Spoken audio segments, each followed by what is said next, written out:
Good morning everyone, I hope তোমরা সবাই ভালো আছো। তো আজকে সকালে ঘুম থেকে উঠে প্রথমে ব্রেকফাস্ট করে নিলাম, সাথে একটু আম খেয়েছিলাম। আর আজকে আমার একটা পার্সেল এসেছে মিন্ত্রা থেকে।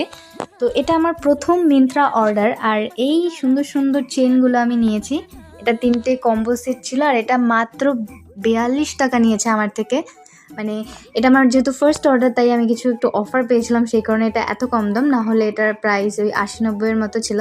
তো চেইনগুলো তো আমার ভীষণ ভালো লেগেছে। তো এরপর লাঞ্চ করে আমি বিকেলবেলা একটু এই সাবুর রসমালাই বানিয়েছিলাম।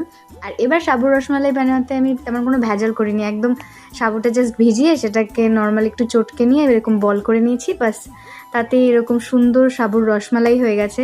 কারণ আগেরবার যখন করেছিলাম আমি সাবুগুলো মিক্সিতে পেস্ট করতে গিয়ে একটু গন্ডগোল করে ফেলেছিলাম। তো যাই হোক, এবার একটা পারফেক্ট হয়েছে।